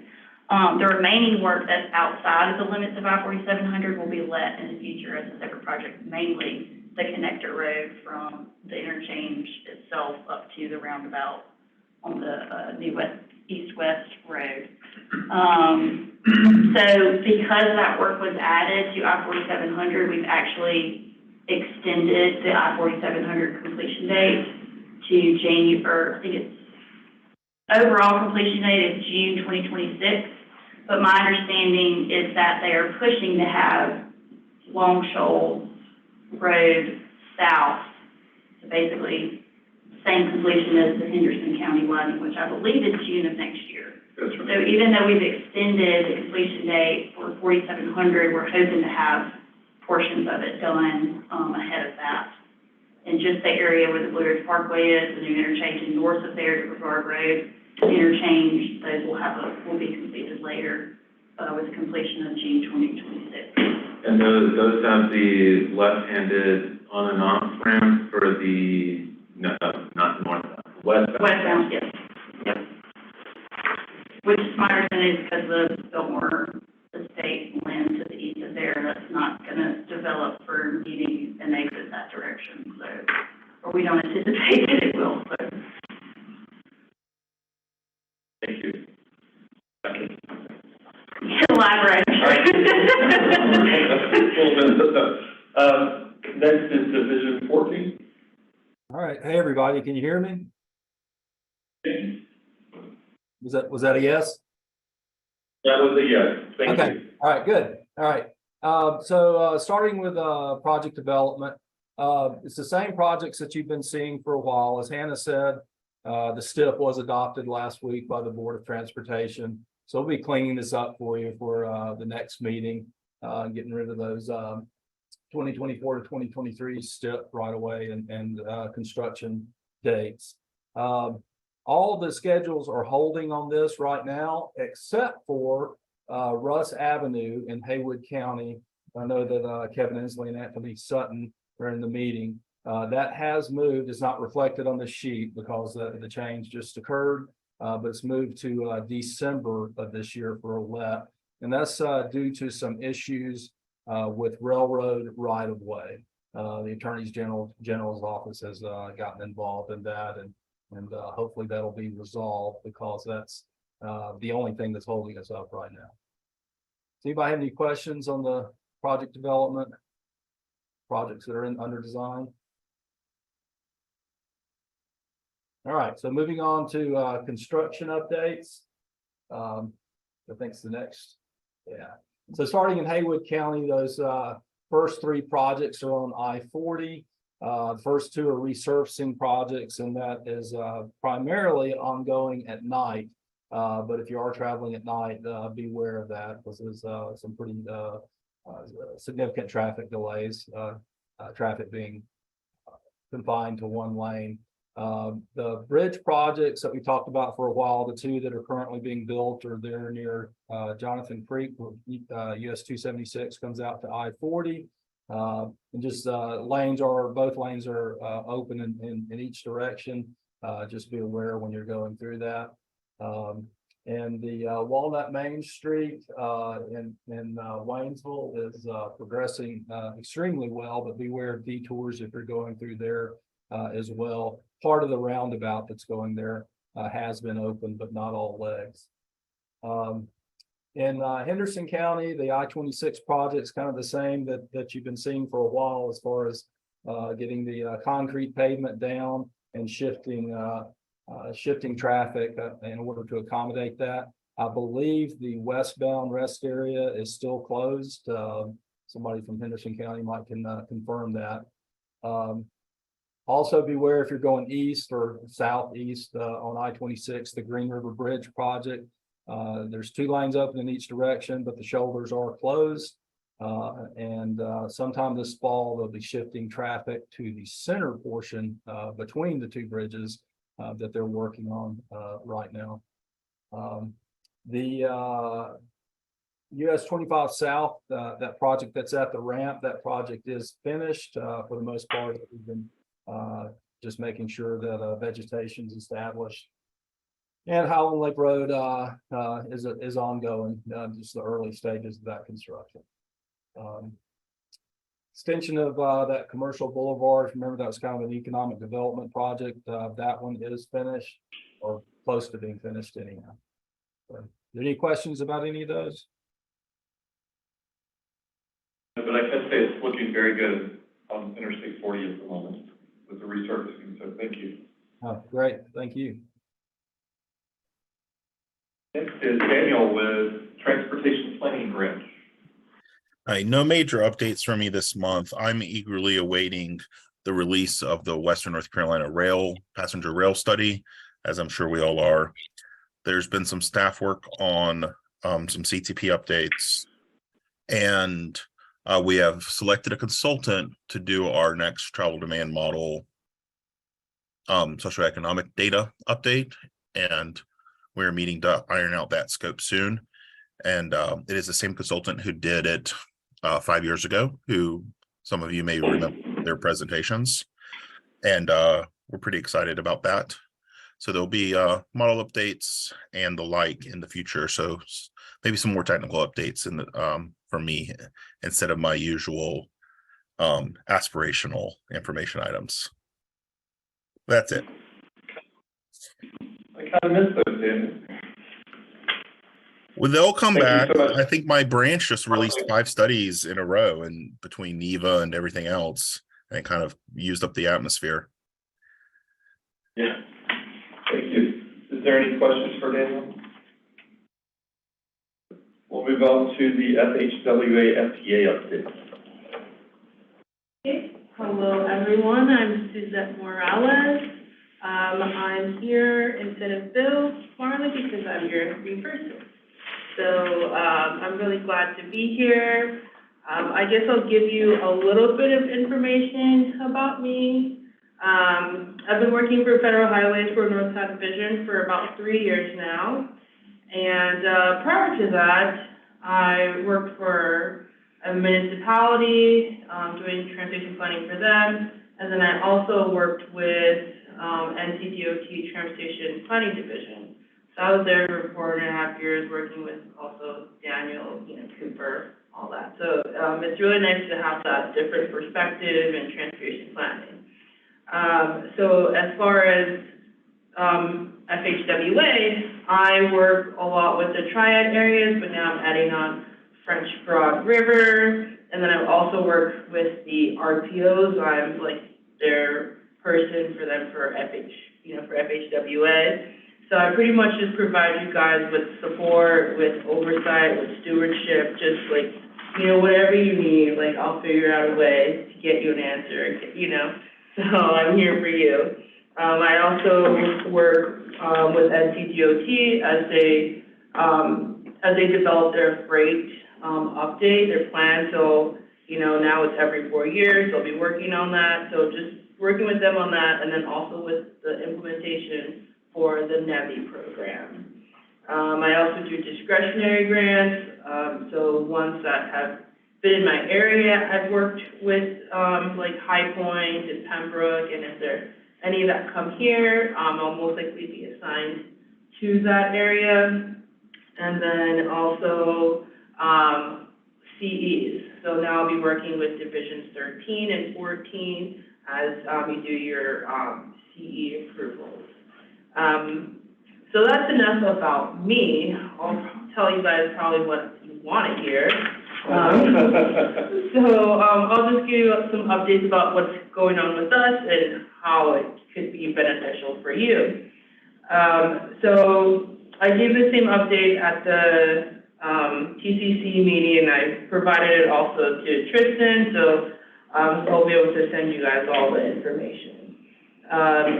Back in April, probably maybe in April, March, you guys maybe adopted your UPWP, which also included 2.5% for complete streets funding. And what was so great about it for you all was that it was 100% federal funds. You don't have to put any, money into it. So now we actually have guidance for, okay, what actually can you use that money for? So there's a link up there, and it provides that guidance. And there's also a little bit of nuance that I'm probably gonna, talk to you guys later too. There is a way you can select funds from FTA. There's no limit to complete streets, and so therefore you can do complete streets planning with like 100% no match. So, that's like a little nuance here and there that you guys can take advantage of. As far as discretionary grants, we have some deadlines coming up. There's a wildlife crossing pilot program, so that's, how can we minimize vehicle collisions with wildlife? It's due on August 1st, and it's 80-20. However, there is an opportunity for it to be 100% federally funded for certain safety projects. And then you have Protect, that's one that's coming close to its deadline. That one is on the 18th of August. And then we have a new, I guess, I don't know how to say it, like toolkit mapping kind of thing with USDOT. We launched the Equitable Transportation Community Explorer for Justice 40. So it helps you with determining those, benefits and burdens. And yes, it is census tracked. But, we're doing this nationally, right? So hopefully we can help you still with getting that information. I know NCDOT kind of did their, own as well. So, you have multiple tools to be able to help you, especially when you're applying for discretionary grants, because you do get a lot of advantages when those projects are, in vulnerable areas. And then we also have a spreadsheet that we came out with that has like basically a list of all discretionary grants available, who's been awarded to, like all these different information about it as well. So you can kind of see, okay, this is what it looks like in the past, like maybe it can help me prepare for future grants. So, anything else? Yeah, there are a lot more other updates that you can review as well, but that's pretty much it for me. And if there's any other types of updates that you guys would like from me, I'll be happy to bring that to the meetings. Thank you for driving here. Oh, no problem. I actually used to live here, but like long time ago, like 10 years ago. So it's definitely different. It takes a lot to hear. Is there any questions? I will just say with the equity tools that Suzette highlighted, since this was brought up, if you haven't checked out the various tools that have been made available, especially, I have my favorite, that's the Justice 40, but the tools are really, really interesting. The Justice 41 looks at a lot of different factors. So they are very, very good tools. I recommend checking them out. Thank you. Next to the subcommittee work group reports. So I will not go through each and every single subcommittee. Our subcommittees are active. We have been putting in a little more detail in terms of what the committees and the work groups have been up to. And a number of these items I think we'll have coming back relatively soon. But a few other things to note. Suzette, you may have mentioned it, the Reconnecting Communities pilot program issued their notice of funding opportunity last night, I believe. And that's something we helped with the city of Hendersonville submit a project last round. My understanding that got to 2 levels of approval, but not the 3rd and final. So close. Yeah, we'll continue to provide updates on that end.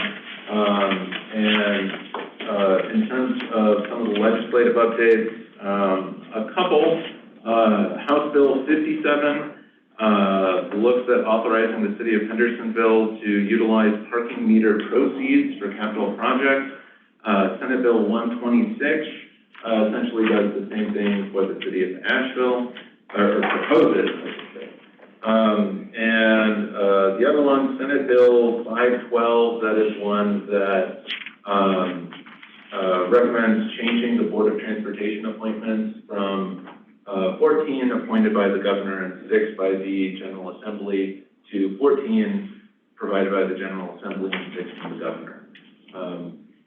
Those are the main ones that we have an eye on right now. But besides that, I think a lot of July we'll spend setting up those county by county meetings and talking about the projects that we want to submit into the next round of prioritization. We'll be bringing a couple of items into our August PCC and board meeting. As a reminder, we have no July meeting.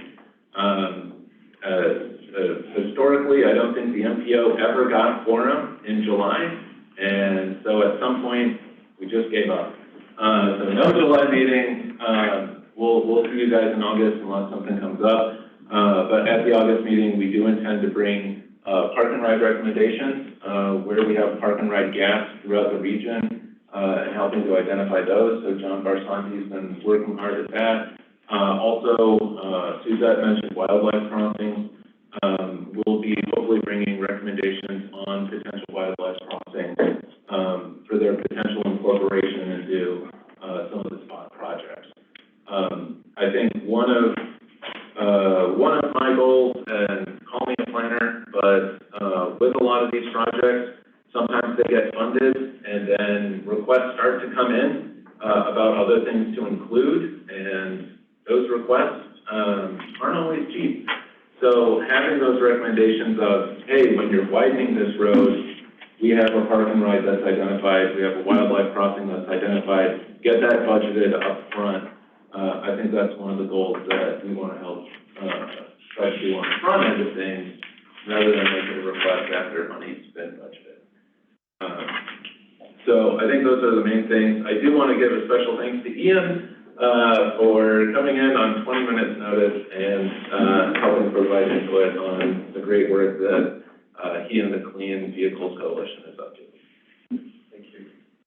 So you covered lots of other items, so now we're back to public comment. Do you have anyone for public comment? Okay, with that, I'll adjourn. Yes, go ahead.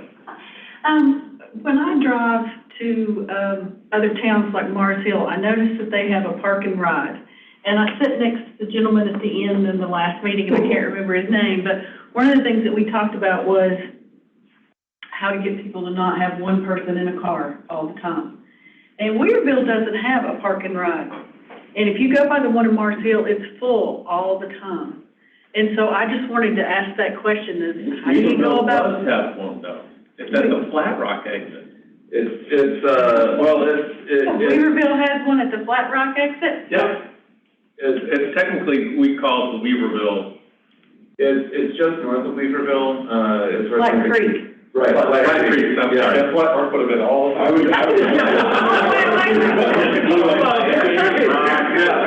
It's a wonderful collaboration between municipalities.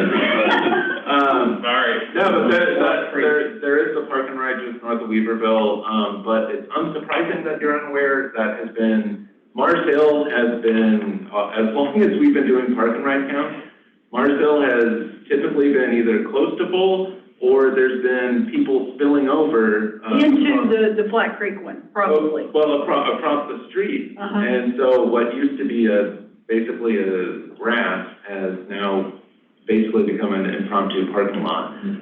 The Weaverville one has had some of the lower counts. So something John's been working on is looking at ways that we can make some of these parking rides visible. Well, and if you live in Weaverville, going back to Flat Creek would be out of your way to go back to Flat Creek to come back toward Asheville.